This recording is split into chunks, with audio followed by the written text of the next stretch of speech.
So number one number one draft picks. Rating number one draft picks is fun. And while I was doing this list, I thought, you know what, Shannon, you need to do the number 2, 3, 4, 5. Make this a series. So rate the last 10 number one draft picks, not including Nico Hischier. I'm not getting into who Hischier's better than or who he's worse than or, oh, will it clearly be better than this guy or that guy, because it's all speculation.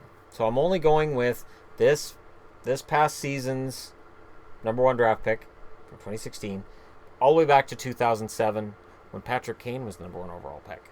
So, counting these down, I went with who I think is just the better player and or has had the better career. So I went with a mix of that, and I know people are going to complain, but that's going to happen. It's just going to happen. It always happens. Like Nail. Remember Fail for Nail? I remember Fail for Nail.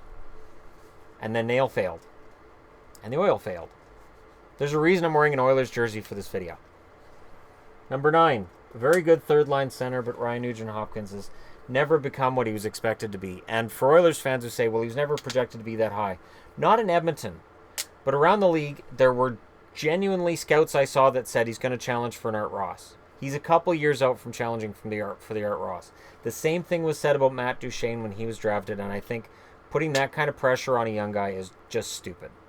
I do. I think saying, oh, he's going to challenge for Art Ross. He's going to win Hart trophies. Are you kidding me? He's 19. You roll the dice, and sometimes you get a really good third-line center, and sometimes you get a franchise player. It just happens that way. Number 8, due to injury, Aaron Ekblad. Ekblad is honestly a pretty damn fantastic defenseman who's just had a lot of injury issues, and the concussions are worrying because they can become a pattern, and once they're a pattern, your career is pretty much done. So hopefully he's getting the right advice from the right doctors, and they're concerned more with his health and less with the amount of money the NHL wants to make off of his likeness, and the amount of money the Florida Panthers want to make having him in the lineup and getting better, meaning more ticket sales. I like Ekblad a lot, but he's 8th. Number 7, this guy should be higher, but because of where he plays, I feel like he's stalled out. To me, it feels like Nathan MacKinnon should be so much more than what he is. And everybody talks about Duchene. Trade Duchene. Trade Landeskog. I wonder how happy MacKinnon is right now. You can't be happy losing. And you can't be happy with having this cloud hang over your team for this long. They've been on the verge of trading Duchene for a year now. And then Landeskog, there were rumors, but then it was they wanted too much. They want a draft pick, a top 6 forward, top 4 defenseman type, or a top prospect and a top 6 forward. And it's like, at this point, the asking price is too high.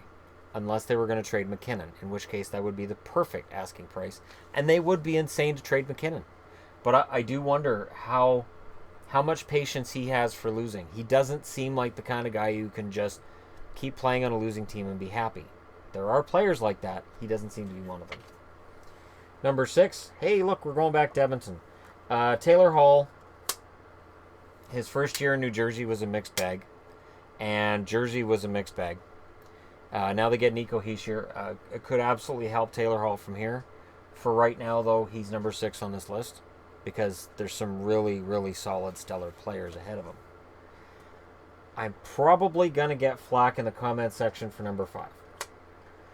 There are going to be people who say Austin Matthews doesn't belong ahead of MacKinnon or Hall or Ekblad at this point because he hasn't played long enough. 40 goals as a rookie, 4 goals in his first game, and he's playing in the pressure cooker that is Toronto. Matthews won a lot of respect from me last year. And he does a lot of little things. I think he's further ahead in his game than a lot of people give him credit for. You can get romantic about the goals and be blind to everything else he's doing. But he's a good player. He's a good all-around player. So, to me, he's franchise. He's not generational. The term generational gets used too much. He's not generational. Generational talents are guys like Gretzky, Lemieux, or and in this generation, it's Crosby, Malkin, McDavid. Like, There's a level. And these guys look effortless doing it. Matthews, for me, is a franchise guy in that he can be the face of the Toronto Maple Leafs for the next 10, 15 years. There's nothing wrong with a franchise player. The Canucks don't have one right now. So I can tell you from watching a team close by, they don't have a franchise player.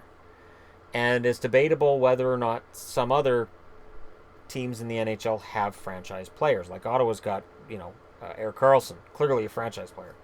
And I put Austin Matthews in that category. I think he's fantastic. Number 4 on the list, he had a down year. I think he'd admit he had a down year statistically. 66 points for Tavares. He's a good player. He needs to either get out of New York, or New York needs to figure its state of affairs out. I was going to use another word. They got to get it together. Roll it up in a ball, stick it in a backpack, get it together. Because they can't afford to lose Tavares. You cannot afford to lose John Tavares if he's the New York Islanders. Either move to Queens, move back to Nassau, make it work in New York, because I think the NHL wants it to work in New York, and sign him long term. He's not a Maple Leaf yet. I know there's going to be a lot of Maple Leafs fans all lining up to get him. I could see him, if things stay as they are right now, and if the Islanders can't work out a deal, I could see him being the biggest star ever gone as a rental player at the deadline. Gretzky went as a rental at the deadline once, but he was past his prime at that point. Tavares is not. Number 3, Stamkos. Yeah, he's been injured a lot the last couple of years, but for me, Steven Stamkos is still... He's still a 50-goal scorer. It's still in there. He's still one of the best shooters in the game. He's just got to get healthy. I still think he is young enough. I think there's enough of his career left that if he's healthy this season and he can pot 40 goals, 80 points, pretty quickly a lot of these health concerns will go away. He's had a run of really bad luck. It's been really bad luck. It's not that one injury's led to the other. It's that they're different injuries and they're long-term injuries. So Stammer, I still think, is the number three guy. But by next summer, he could be as low as 6th.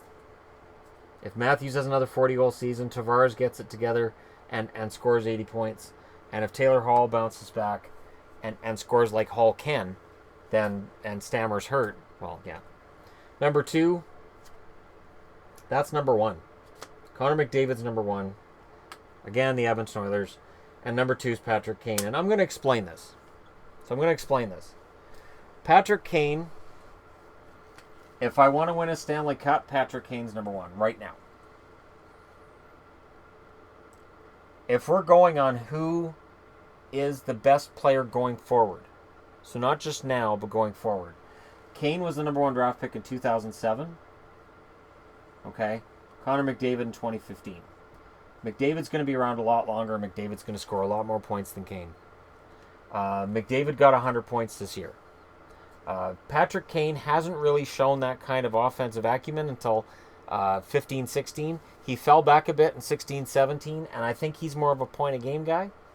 Again, in a playoff series, I would probably want Kane. Here's the thing, though. Chicago's lost the first round 2 years in a row. Connor McDavid, in their first year back in the playoffs, got the Oilers to the second round. So, maybe Kane's not number 1 in that level either. McDavid is generational. And I know we have that argument, and I know there's Buffalo fans that are going to say Jack Eichel should be generational. And when I do a video on the number 2 draft picks overall, Eichel will be in that conversation. But for number 1 overall, it's Connor. There's a reason why every magazine has Connor McDavid on the cover now. When the Hockey News put together this great debates, it's Connor McDavid. Connor is the biggest star right now in the league in terms of selling everything. In Canada, I would say Crosby overall. In Canada, I think Connor has become the big name because he's young and he's new and we don't know what he's going to do yet. That's not necessarily fair to Crosby just because we know what he's going to do, which is dominate. But those are number one picks from 2007 till 2016. You guys can let me know your favorites in the comment section below. Don't forget to hit like and subscribe if you're browsing your way through. Don't you forget. I'll find out if you didn't. Or I won't. But yeah, there's my list. You guys can give me your list. And as always, thank you very much for watching. I'll talk to you again soon.